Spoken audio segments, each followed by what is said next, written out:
नमस्कार, आप देख रहे हैं इंडिया न्यूज हरियाणा। आपके साथ मैं हूं प्रिया सिन्हा। ये देख लेते हैं 100 बड़ी खबरें फटाफट अंदाज में। कैबिनेट मंत्री अनिल विज ने कहा है कि 2 अक्टूबर से 17 अक्टूबर तक स्वच्छ हरियाणा अभियान चलाया जाएगा। सीएम पंचकुला से इस अभियान की शुरुआत करेंगे। विज ने बताया कि इस दौरान पूरे हरियाणा को साफ किया जाएगा। नालियां, गलियां, सीवरेज और सड़कें साफ की जाएगी। तमाम विभाग मिलकर इस अभियान में जुटेंगे। इसके लिए स्वच्छ हरियाणा ऐप भी लॉन्च की गई। इस ऐप में कोई भी व्यक्ति किसी भी निगम या फिर पालिका क्षेत्र की गंदगी, सड़क नाली की तस्वीर भेज सकता है। तस्वीर मिलने के 3 घंटे के भीतर गंदगी को साफ किया जाएगा।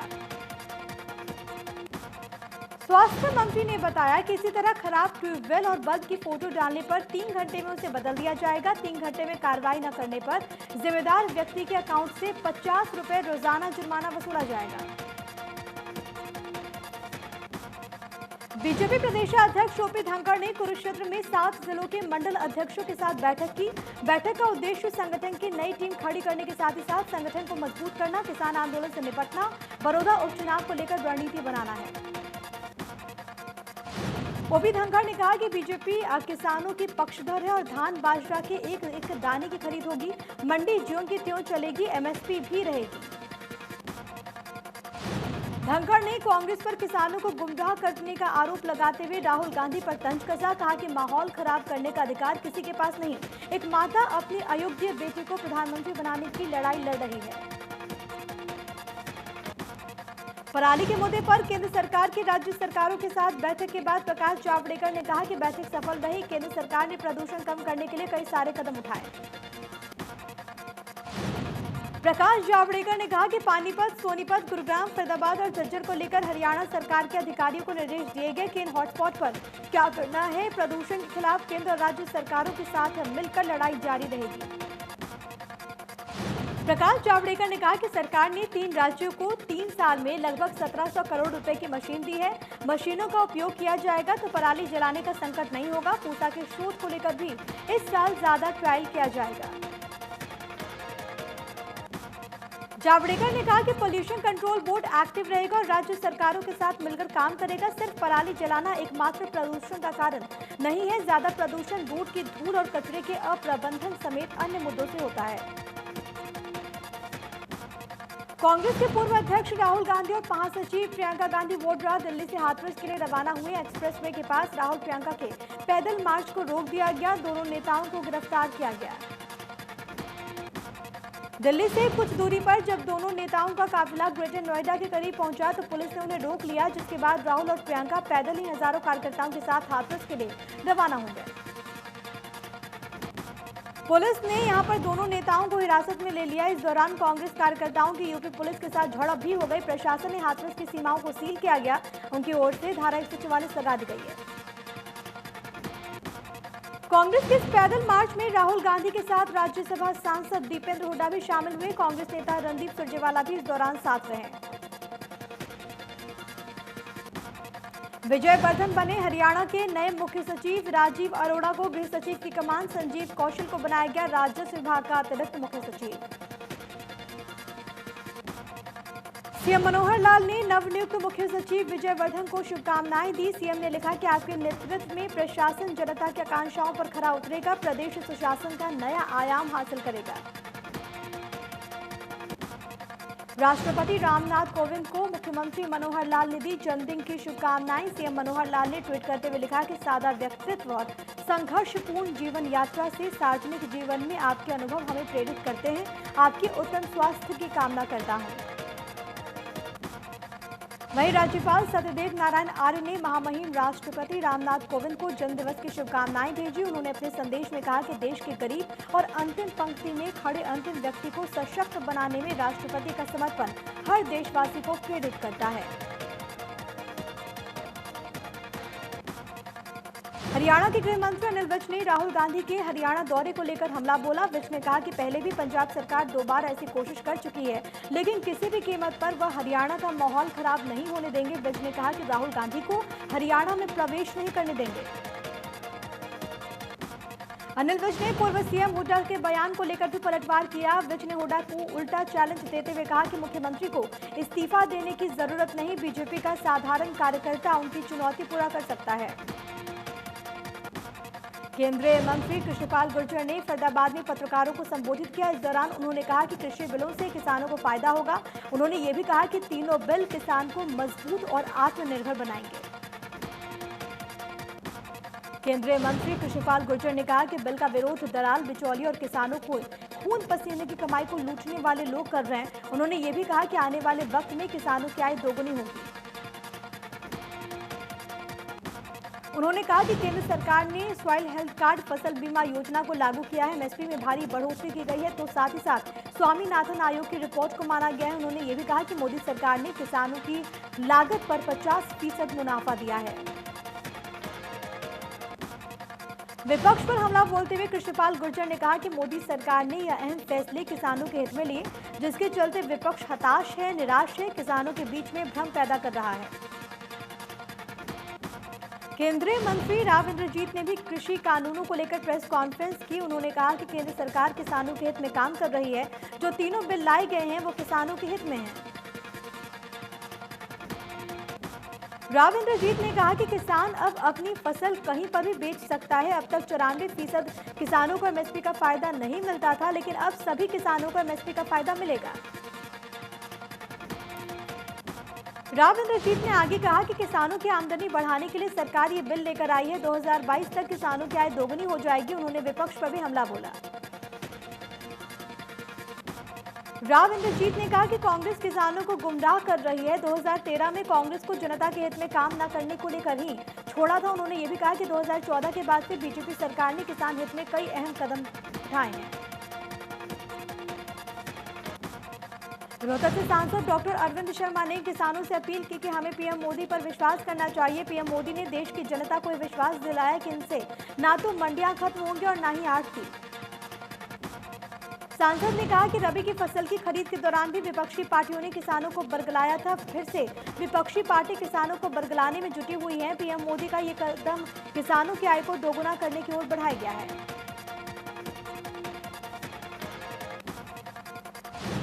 इनेलो नेता अभय चौटाला ने कृषि बिलों को लेकर कहा कि सरकार अगर किसानों के दिल की बात समझती तो किसानों के खिलाफ कानून नहीं बनाती। इनेलो का हर नेता किसान की लड़ाई को लड़ेगा।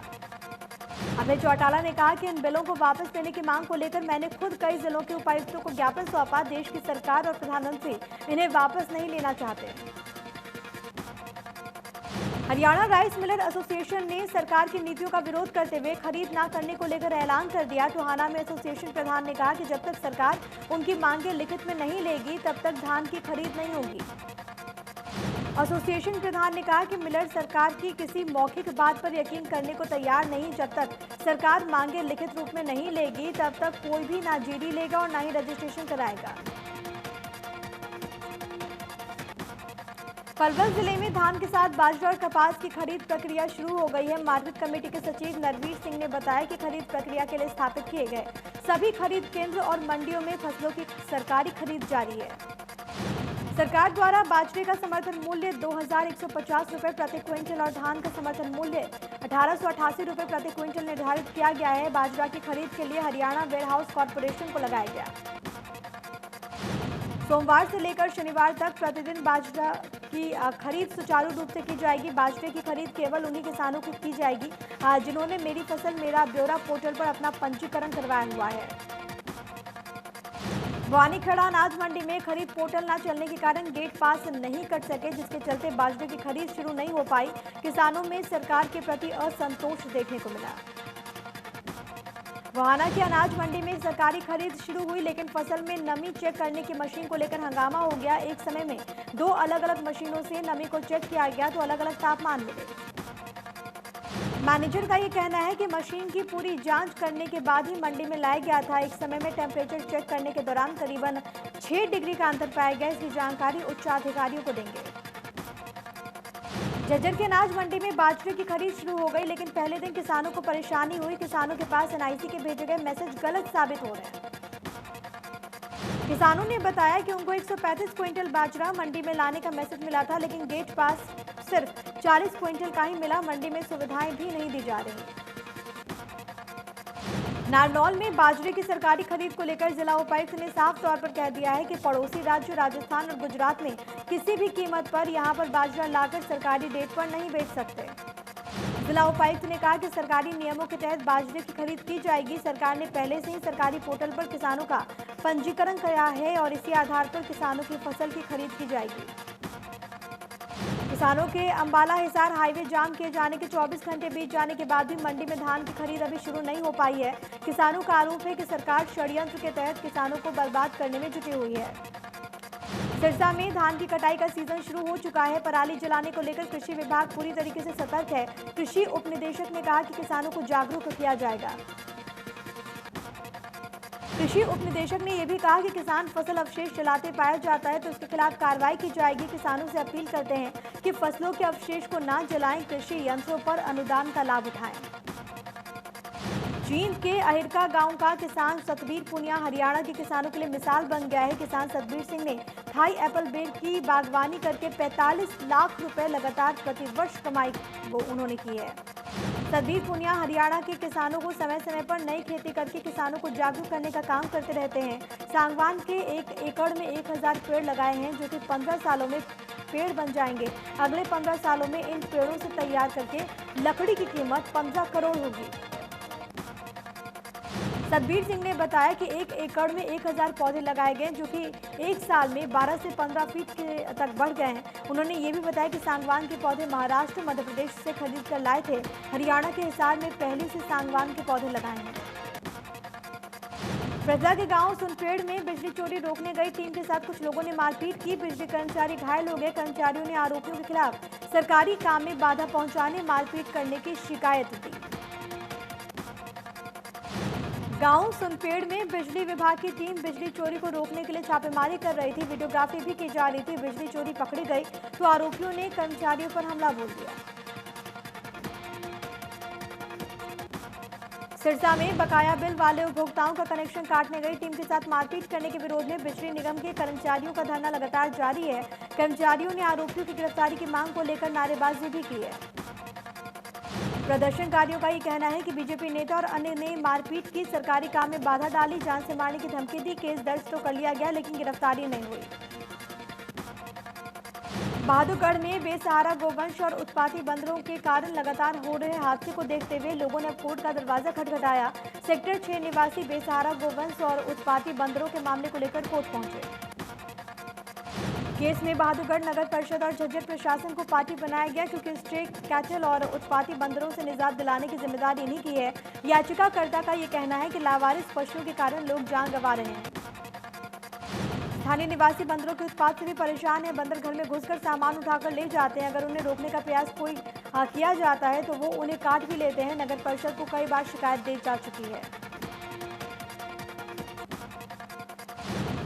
हाथरस कांड को लेकर लोगों का गुस्सा 7वें दिन भी आसमान पर है। रोहतक में वाल्मीकि समाज ने हत्याकांड के विरोध में पूरे शहर को बंद कर दिया। लोग सड़कों पर हाथ में तख्ती लेकर प्रदर्शन करते हुए नजर आए। लोगों का ये कहना है कि जब तक आरोपियों को कड़ी सजा नहीं दी जाती तब तक विरोध प्रदर्शन चलता रहेगा। यही नहीं, लोगों ने दरिंदों की फांसी की मांग की। भारी भीड़ को देखते हुए मौके पर पुलिस बल भी तैनात। कैथल में हाथरस मामले के विरोध में दलित समाज के लोग प्रदर्शन करने के लिए सड़कों पर उतर आए। जिला उपायुक्त को राष्ट्रपति के नाम का ज्ञापन सौंपा। दरिंदों को फांसी की सजा देने की मांग की गई।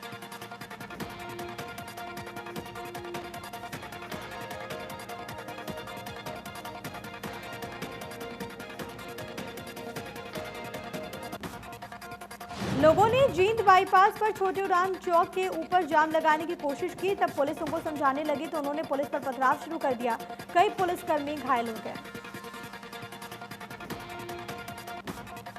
हाथरस में हुई घटना को लेकर पूरे देश में रोष है। इसी को लेकर बीएसपी ने यमुनानगर में प्रदर्शन किया। रोष मार्च निकालते हुए जिला सचिवालय पहुंचे।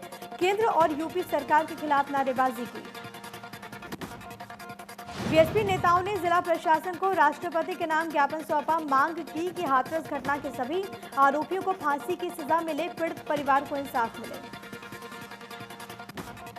बहुजन समाज पार्टी के नेता ने कहा कि जिन लोगों ने रात के अंधेरे में बेटी का अंतिम संस्कार किया उनके खिलाफ भी कानूनी कार्रवाई की जाए, उसके दोषियों को फांसी की सजा मिले। हिसार में बहुजन समाज पार्टी कार्यकर्ताओं ने लघु सचिवालय के सामने प्रदर्शन किया। दोषियों को सख्त से सख्त सजा देने की मांग की। प्रदर्शनकारियों ने सीटीएम को राष्ट्रपति के नाम ज्ञापन सौंपा। भिवानी में सामाजिक संगठनों ने प्रदर्शन किया। सामाजिक संगठनों के नेताओं ने कहा कि पीड़ित परिवार को न्याय मिलना चाहिए। यूपी सरकार मामले को दबाने की कोशिश कर रही है। नेताओं ने राष्ट्रपति के नाम ज्ञापन भी सौंपा। करनाल में देर रात को पुलिस की ओर से नाइट डोमिनेशन चलाया गया। आपको बताएं कि डोमिनेशन रात 10 से सुबह 4 बजे तक चला। चेकिंग अभियान का मकसद क्राइम पर अंकुश लगाना था। पुलिस कर्मचारी से लेकर अधिकारी तब सब रात को सड़कों पर चेकिंग करते हुए नजर आए। इसके लिए करनाल के चप्पे चप्पे पर पुलिस ने नाके लगाए। आपको बताएं कि तमाम लोग जो कि वाहन से कहीं जा रहे थे, उनके वाहन की चेकिंग करके जानकारी नोट की जा रही थी।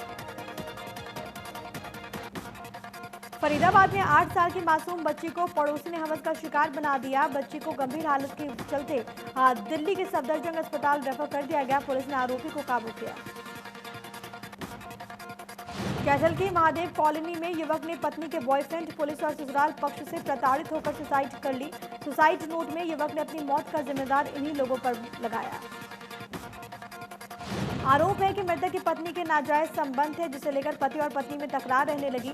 मृतक की पत्नी ने पुलिस को शिकायत दी। पुलिसकर्मी ने उसे प्रताड़ित किया। परिजनों ने समझौते के लिए 15 लाख की डिमांड की। टोहाना के गांव कन्हड़ी में गैस सिलेंडर लीकेज होने की वजह से हादसा हो गया, जिसके चलते लगभग आधा दर्जन व्यक्ति घायल हो गए। इलाज के लिए नागरिक अस्पताल ले जाया गया। प्रदेश में 24 घंटे में 2063 नए मामले आए सामने। 26 लोगों की मौत हो गई। कोरोना के 1,28,000 से ज्यादा मामले 1,28,000 से ज्यादा मामले आ चुके हैं सामने। 1,12,000 से ज्यादा रिकवर 28,000 में हो चुके हैं। 1,28,000 मामले आए, 1,12,000 लोग ठीक हो चुके हैं। वहीं सिरसा में एक मरीज की मौत हो गई। 56 वर्षीय महिला की जान चली गई। जिले में मौतों का आंकड़ा 64 हो गया है। 35 नए मामले मिले। Total case 3,801। देश में एक दिन में सामने आए कोरोना के 86,748 नए मामले। 24 घंटे में हुई 1,179 लोगों की मौत। कुल मरीजों की संख्या हुई 63,10,000 के पार। महाराष्ट्र में कोरोना के मामले लगातार बढ़ रहे हैं। 24 घंटे में सामने आए 18,317 नए मामले। कुल मरीजों की संख्या हुई 13,84,000 के पार। आंध्र प्रदेश में 6,133 नए मामले आए सामने। 6,93,000 से ज्यादा कुल कोरोना संक्रमित केस। 58,000 से ज्यादा मरीज इस वक्त इलाजरत। राजधानी दिल्ली में 3,390 नए मामले आए सामने। 2,79,000 से ज्यादा कुल संक्रमित केस। 26,000 से ज्यादा केस एक्टिव। 5,000 से ज्यादा मौतें। विश्व में कोरोना ने मचाई तबाही। कुल संक्रमितों की संख्या हुई 3,41,00,000 के पार। अब तक 10,18,000 से ज्यादा मौतें। अमेरिका में लगातार बिगड़ रहे हालात। कुल मरीजों की संख्या हुई 74,47,000 से ज्यादा। अब तक 46,99,000 से ज्यादा मरीज हो चुके हैं। ब्राजील में कोरोना से लोगों का बुरा हाल। अब तक सामने आए 48,13,000 से ज्यादा मामले। अब भी 4,89,000 से ज्यादा केस एक्टिव। रूस में कोरोना की लगातार बढ़ रही रफ्तार। कुल मरीजों का आंकड़ा हुआ 11,76,000 के पार। अब तक 20,722 मौतें। जम्मू कश्मीर के पुंछ जिले के कृष्णा घाटी सेक्टर में पाकिस्तान की नापाक करतूत। पाकिस्तान ने एलओसी पर की फायरिंग। नापाक हरकत में एक जवान शहीद। गोरखपुर से बीजेपी के लोकसभा सांसद रवि किशन को योगी सरकार ने Y+ कैटेगरी की सुरक्षा दी है, जिसको लेकर सांसद रवि किशन ने प्रदेश सरकार और सीएम का आभार जताया। रवि किशन ने ट्वीट करते हुए लिखा कि पूजनीय महाराज जी, मेरी सुरक्षा को देखते हुए आपने जो Y+ श्रेणी की सुरक्षा मुझे उपलब्ध कराई, इसके लिए मैं, मेरा परिवार और मेरे लोकसभा क्षेत्र की जनता आपकी ऋणी है। यूपी के हाथरस में गैंगरेप का शिकार हुई युवती को इंसाफ दिलाने के लिए देश भर में गुस्सा है। पीड़िता की मौत के बाद उसका जबरन अंतिम संस्कार किया गया, जिसको लेकर कई सामाजिक संगठन प्रदर्शन तोड़कर आए हैं। इस बीच प्रदेश सरकार ने जिस एसआईटी का गठन किया है, उसने अपनी जांच शुरू कर दी है। गृह सचिव भगवान स्वरूप की अगुवाई में एसआईटी की टीम ने पीड़ित के परिवार से मुलाकात की। कंगना रनौत अपनी अपकमिंग फिल्म थलाइवी की शूटिंग के लिए दक्षिण भारत जा रही हैं। वहीं आपको बताएं कि कंगना अपनी फिल्म थलाइवी का शूटिंग वहां पर करेंगी। फिल्म में कंगना जयललिता का किरदार निभाएंगी। अमेजन प्राइम वीडियो के अपकमिंग वेब सीरीज मिर्जापुर 2 का एक और नया पोस्टर रिवील हो चुका है। नए पोस्टर में गुड्डू भैया के साथ गोलू गुप्ता दोनों हाथों में बंदूक पकड़े हुए नजर आते हैं। Sushant Singh Rajput starrer film MS Dhoni the untold story को आज 4 साल पूरे हो चुके हैं। सुशांत सिंह राजपूत अब इस दुनिया में नहीं है। सुशांत ने बॉलीवुड को कई शानदार फिल्में दी हैं और इससे उन्होंने दर्शकों के दिलों में खास जगह बनाई है। अमिताभ बच्चन ने अपना एक वीडियो सोशल मीडिया पर शेयर किया जिसमें अमिताभ कविता सुना रहे हैं। इंस्टाग्राम पर इस वीडियो को काफी पसंद किया जा रहा है। वीडियो को अब तक 2 लाख से ज्यादा लोग देख चुके हैं।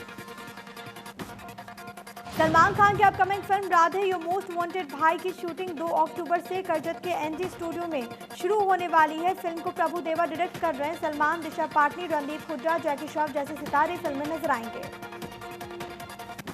टेलीविजन की मशहूर जोड़ी गुरमीत चौधरी और देवीना बनर्जी दोनों पति पत्नी कोरोना पॉजिटिव पाए गए हैं। गुरमीत ने ट्वीट के जरिए ये जानकारी दी है। Actor Anil Kapoor social media पर काफी एक्टिव रहते हैं। हाल ही में अनिल का एक वीडियो छाया हुआ इंटरनेट पर। वीडियो में अनिल डांसर वर्तिका झा के साथ गाने आई लव यू पर जबरदस्त डांस करते हुए नजर आते हैं।